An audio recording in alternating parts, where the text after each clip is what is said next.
আমি আবারও চলে আসলাম।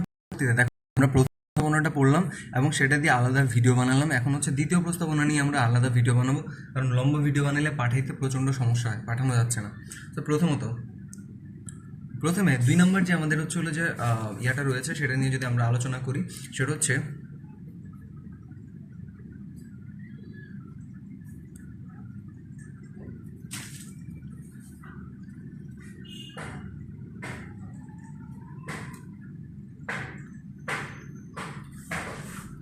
দ্বিতীয়ত বিজ্ঞানী বোর্ড যেটা নিয়ে আলোচনা করেছেন, বিজ্ঞানী বোর্ড যেটা নিয়ে হচ্ছিল যে কথাবার্তা বলেছেন, সেটা হচ্ছে আমাদের সেই বিখ্যাত কৌণিক ভরবেগ সম্পর্কিত হচ্ছিল যে তত্ত্ব।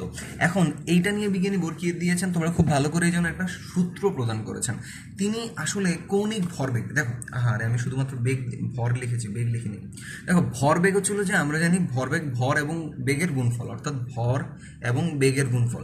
সাধারণত আমরা আগে আমাদের ফিজিক্স বইয়ে যে ভরবেগটা বের করতাম, যেটাকে আমরা পি দ্বারা প্রকাশ করতাম, সেটা ছিল যে রৈখিক ভরবেগ, অর্থাৎ সোজা পথে গেলে সেটাকে হচ্ছিল যে কি, সোজা পথে কোনো একটা বস্তু গতিশীল হলে তাহলে তার ভর এবং বেগের গুণফলকে আমরা কি বলবো, তার ভরবেগ বলবো। কিন্তু যখনই এই যে আমরা জানি নিউক্লিয়াসকে কেন্দ্র করে ইলেকট্রনগুলো কি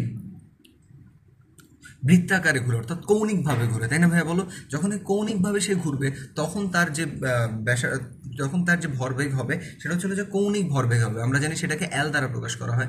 এবং তোমরা ফিজিক্সের জড়তার ভ্রামকের অধ্যায়ে দেখেছো এল ইজ ইকুয়ালস টু হচ্ছিল যে কি এল is equals two I omega ছিল। এখন এখান থেকে আমরা অন্যরকমভাবে সাজিয়ে নিতে পারি যে আই মানে কি, আই মানে হচ্ছে এম আর স্কোয়ার, মানে জড়তার ভ্রামক। আর ডাব্লিউ মানে কি, ডাব্লিউ মানে হচ্ছে হলো যে ভি বাই আর। এখান থেকে কাটছাট করার পরে আমরা দেখি যে কাটাকাটি করার পরে এম ভি আর থাকে। তাহলে আমাদের কৌণিক ভরবেগ, দেখো কৌণিক ভরবেগ, কৌণিক ভরবেগ, তাহলে এল সমান সমান হচ্ছিল যে এম ভি আর বলতে পারি। এখন তাহলে এইটা তো প্রমাণিত হলো যে কৌণিক ভরবেগ সমান সমান আমরা কি বলতে পারি, হচ্ছিল যে এম ভি আর। এখন এটা সমান সমান বিজ্ঞানী বোর্ড ডিরেক্ট বলে দিয়েছেন, কোথা থেকে, মানে উনি মনে হয় স্বপ্নে টপ্নে পাইছিল, যে তিনি বলে দিয়েছেন যে এন এইচ ডিভাইডেড বাই 2 পাই। এটা কোথেকে পেয়েছে উনি ব্যাখ্যা করেন নাই, তিনি বলতে হচ্ছিল যে এমভিআর মানে কৌণিক ভরবেগ সমান সমান হচ্ছিল যে N into H divided by 2 পাই।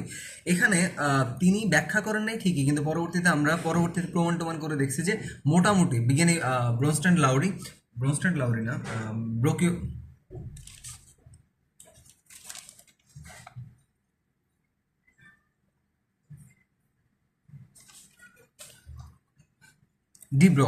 বিজ্ঞানী ডি ব্রগলি পরবর্তীতে প্রমাণ করে দেখিয়েছেন যে এটার সাথে হচ্ছিল যে মিল রয়েছে। সো উনি ব্যাখ্যা করে যান নাই, কিন্তু তাও আমরা হচ্ছিল যে এই সূত্রটা মনে রাখবো যে কৌণিক ভরবেগ সমান সমান এমভিআর সমান সমান NH divided by 2 pi.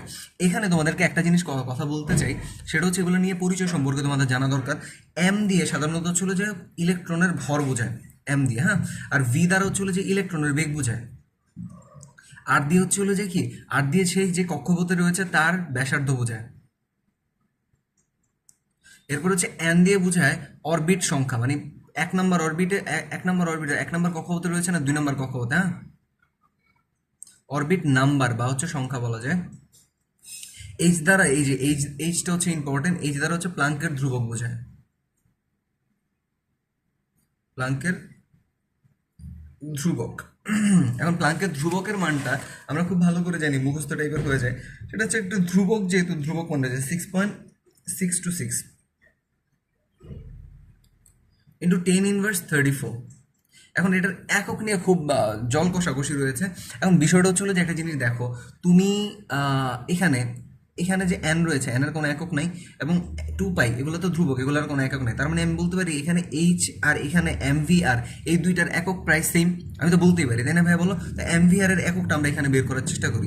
M হচ্ছে যে কেজি, ভি হচ্ছে মিটার পার সেকেন্ড, আর হচ্ছে যে আর হচ্ছে যে মিটার। তাহলে হচ্ছে যে কেজি বলা যায়, মিটার স্কোয়ার বলা যায় এবং পার সেকেন্ড বলা যায়। সো দ্যাট ইজ দ্য আমাদের একক। তাহলে এই যে আমাদের প্লাঙ্কের ধ্রুবকের একক কি, কেজি, মিটার স্কোয়ার এবং পার সেকেন্ড, এটা হচ্ছে যে আমাদের কি একক। আর তাছাড়াও আমরা আরেকটা জিনিসের মাধ্যমে প্রমাণ করতে পারি, পরবর্তীতে আমরা একটা জিনিস শিখবো, দেখবা, সেটা হচ্ছে is equals two H new. এটা একটু পরে আমরা শিখবো, সেটা তোমাকে দেখাবো, কিন্তু আগে এককটা বের করার জন্য একটু দেখাই। সেটা হচ্ছে যে তাহলে আমরা বলতে পারি H is equals to E by mu. এখন আমরা জানি ই দ্বারা বোঝা হচ্ছে হলো যে এনার্জি, এনার্জির একক হচ্ছে হলো যে জুল।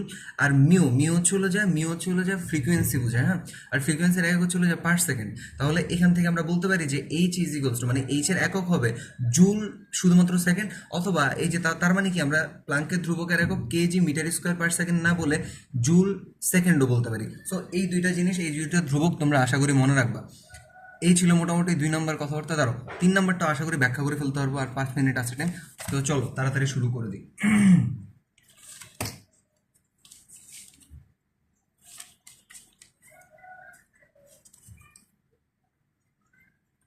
3 নম্বর যে টপিক সেটা হচ্ছে যে শক্তির শোষণ,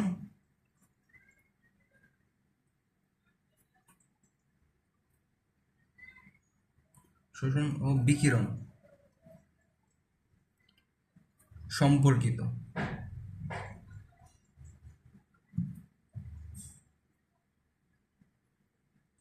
দেখো, 3 নম্বর যে প্রস্তাবটা তিনি দিয়েছেন সেটা হচ্ছিল যে শক্তির শোষণ এবং বিকিরণ সম্পর্কিত।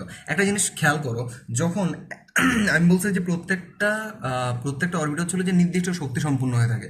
তো প্রথমে যে অরবিটটা থাকে সেই অরবিটটা হচ্ছিল যে N1, এবং দ্বিতীয়তে যে অরবিটটা থাকে সেটা হচ্ছে N2। আমরা চিন্তা করি, তুমি খুব ভালো করেই জানো যে প্রথম অরবিট সেটার শক্তি থেকে অবশ্যই পরেরটার শক্তি অবশ্যই বেশি হবে, এবং যত হচ্ছিল যে অরবিট সংখ্যা বাড়তে থাকবে তত হচ্ছিল যে শক্তি বাড়তে থাকে। তার মানে আমি বলতে পারি যে এইটা হচ্ছিল যে নিম্ন শক্তি স্তরের ইলেকট্রনটা যে শক্তি স্তরে রয়েছে ওইটা হচ্ছে নিম্ন শক্তি স্তর, আর এটা হচ্ছিল যে তুলনামূলক উচ্চ শক্তি স্তরে রয়েছে, এই দুইটার মধ্যে চিন্তা করতে গেলে। এখন কথা হচ্ছে, যখন পরমাণু ঘুরতে থাকে বা হচ্ছিল যে ঘূর্ণায়মান অবস্থায় থাকে, তখন সে কিছুমাত্র শক্তি, ধরো উচ্চ শক্তি স্তরে যে আছে, তার মানে ওর শক্তির পরিমাণ ধরো বড় হাতের ই, ওর যে শক্তিটা রয়েছে সেটা হচ্ছে বড় হাতেরই। আর ও যেহেতু নিম্ন শক্তি স্তরে ঘুরতেছে, তার মানে ওর শক্তি কম দেখেই তো নিম্ন শক্তি স্তরে ঘুরতেছে, তার মানে ওর যে শক্তিটা সেটাকে ছোট হাতের ই হিসাবে বা হচ্ছে হলো যে ই নট হিসেবে আমরা চিন্তা করি, ঠিক আছে। এখন কথা হচ্ছে, তার মানে ও উচ্চ শক্তি স্তর থেকে যখন নিম্ন শক্তি স্তরে আসবে, কেন আসবে? কারণ সে কিছু পরিমাণ শক্তি হারাবে বলে। আমি বুঝাতে পারছি যে ধরো বড়লোক বস্তিতে কেন আসে, কারণ হচ্ছে হলো যে সে কিছু শক্তি হারায় ফেলছে বা গরিব হয়ে গেছে। ঠিক সেটাই হচ্ছে এখানে হবে, যে ও কিছু শক্তি হারায় ফেলবে, তখন হচ্ছে হলো যে সে নিচে শক্তি স্তরে আসবে। তো এইখান থেকে আমরা বলতে পারি যে সে কতটুকু শক্তি হারাবে, সে হচ্ছে ডেল ই পরিমাণ শক্তি হারাবে। অর্থাৎ হচ্ছে হলো যে প্রথমত তার শক্তি অনেক বেশি ছিল, এরপরে পরবর্তীতে যখন এই শক্তি স্তর আসছে তখন শক্তি হচ্ছিল যে ই নট ছিল। তার মানে তাদের শক্তির পার্থক্য হচ্ছে হলো যে ই থেকে ই নট বাদ দিলে যেটা পাওয়া যায় সেটা হচ্ছে শক্তির পার্থক্য।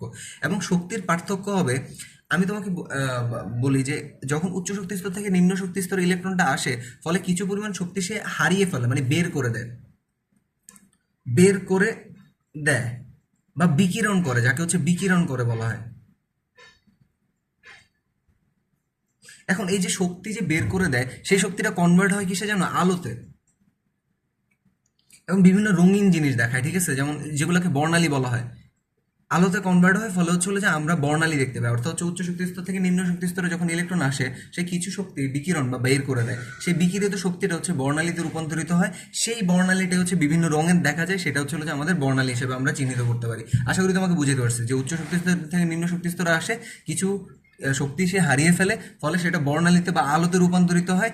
সেই আলোক শক্তিটাই হচ্ছে হলো যে আমাদের হারানো শক্তির পরিমাণের সমান, এবং সেটাই বলা হয়েছে যে হারানো শক্তি কতটুকু সে শক্তি হারাইছে সেটা সমানুপাতিক অফ যে আলোটা বা যে বর্ণালীটা বের হয়েছে তার হচ্ছিল যে মিউ এর সমান। তো আমরা বলতে পারি হচ্ছিল যে ডেল ই সমান সমান এটা হচ্ছে মিউ এর সমান, বা ডেল ইর পরিবর্তে আমরা এটাও লিখতে পারি ই মাইনাস ই নট সমান সমান হচ্ছিল যে, এখন দেখো সমানুপাতিক রাখলে তো হবে না, সমান সমান আনতে হবে, এই জন্য আমরা প্লাঙ্কের ধ্রুবক নিয়ে আসি। এই যে একটু আগে আমরা যে সূত্রটা দেখছিলাম সেটা চলে আসছে না, বলো যে ডেল ই বা হচ্ছিল যে শুধুমাত্র ই ইজ ইকুয়ালস টু হচ্ছিল যে এইচ মিউ। বুঝে গেছে কোথা থেকে এই সূত্রটা আসছে? তো আশা করি তোমাদের মনে থাকবে।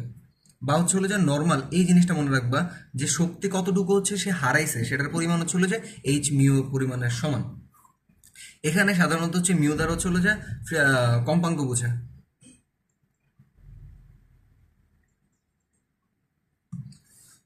বা এইটা দ্বারা সাধারণত আরেকটা কথা বলি, সেটা হচ্ছে হলো যে মিউ ইজ ইকুয়ালস টু আমরা জানি যে সি বাই ল্যামডা হিসেবে প্রকাশ করা হয়ে থাকে, ঠিক আছে। তো আমরা এখান থেকে যেহেতু এটা জেনে গেছো, মানে একটা জিনিস দেখো, তাহলে আমরা বলতে পারি ডেল ই সমান সমান এইচ সি বাই ল্যামডা বলতে পারি। তো এটা হচ্ছে হলো যে সবচেয়ে ইম্পর্টেন্ট সূত্র, এটা হচ্ছে মনে রাখার জিনিস। আশা করি তোমরা মনে থাকবে, ঠিক আছে ভাই আমার। এই হচ্ছে মোটামুটি কথাবার্তা। আর এছাড়া সি দ্বারা হচ্ছে হলো যে আলোর বেগ, আলোর বেগ বোঝায়, আর হচ্ছে হলো যে ল্যামডা দ্বারা হচ্ছে তরঙ্গ দৈর্ঘ্যকে বোঝানো হয়। এই ছিল তৃতীয় নম্বর প্রস্তাবনা। সো আমি কি বলতে চাইছি যে উচ্চ শক্তি স্তর থেকে নিম্ন শক্তি স্তরে যখন ইলেকট্রন যায় তখন সে কিছু পরিমাণ শক্তি সে হারিয়ে ফেলা বা বের করে দেয়, সেটা বিকিরিত করে দেয়, সেটা আলোতে সেই যে তোমার শক্তিটা রয়েছে যান্ত্রিক শক্তি, ঘূর্ণায়মান যখন ছিল তখন যান্ত্রিক শক্তি, সেটা আলোক শক্তিতে রূপান্তরিত হয়, এবং আলোক শক্তিতে রূপান্তরিত হয় বিধায় আমাদের যে শক্তিটা সে হারায়, অর্থাৎ হচ্ছে যে শক্তি ডেল ই সমানুপাতিক হয় হচ্ছিল যে মিউ এর সমানুপাতিক। ওইখানে আমরা সমান সমানানোর জন্য এইচ বা প্লাঙ্কের ধ্রুবক নিয়ে আসি, তাহলে ডেল ই সমান সমান হচ্ছিল যে এইচ মিউ। সো এইচ এর মান তো তোমরা জানো প্লাঙ্কের ধ্রুবক, সি এর মান হচ্ছে আলোর বেগ, আর ল্যামডা ছিল যে তরঙ্গ দৈর্ঘ্য। সো আশা করি এখানে আর ভুলার মতো আর কিছু নেই। ওকে, নেক্সট টপিক্সে দেখা হচ্ছে।